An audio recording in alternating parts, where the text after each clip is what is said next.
Maring pinabulaanan ni DPWH Secretary Rogelio Singson na overpriced ang bunk houses na ipinagawa para maging pansamantalang tirahan ng mga nasalanta ng Bagyong Yolanda. May ulat on the spot si Maki Pulido. Maki?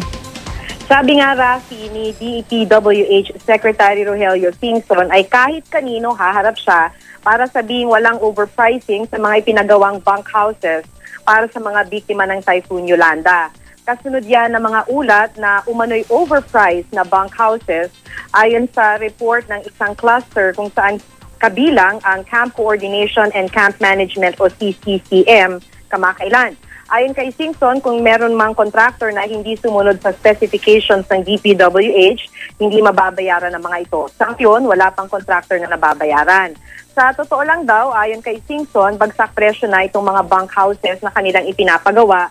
Tinanggal na nga raw yung profit margin at overhead ng mga contractor. Kaya wala raw overpricing. Kahit naman bagsak presyo, may dapat pa rin sundin na specifications ang contractor. At kung hindi raw sila sumunod, dapat nila itong baguhin para sila'y makasingil sa DPWH. Ibang usapan naman daw kung substandard o hindi tugma sa international standard ng bunk houses para sa calamity victims. Ito naman daw ang dahilan kung bakit itinigil muna nila yung construction para magsagawa ng adjustments batay sa mga puna ng mga international NGOs.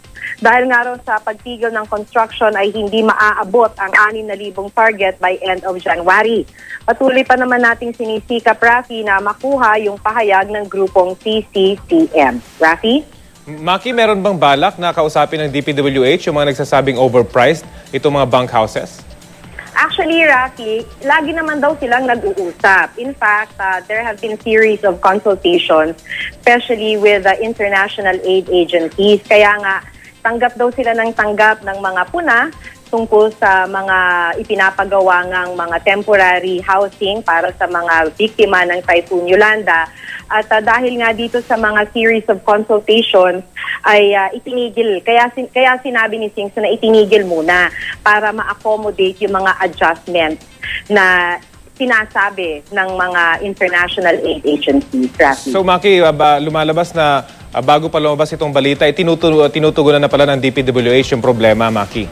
Oo, kung ang pag-uusapan ay yung tungkol dun sa standard nitong mga bunk houses, tungkol dun sa mga puna na baka walang privacy o masyadong maliit, yan yung mga tinutugunan na raw ng DPWH. Ang pagkakabanggit ni Singson ay kung tungkol naman dun sa overpricing, kaya sinasabi niya nga na ginagarantiya niya na walang overpricing, ay dahil wala pa naman silang natatanggap na report na nagkaroon nga ng overpricing sa bank houses, and he's very confident na wala ngang naganap na ganito. Rafi. Okay, maraming salamat, Maki Pulido.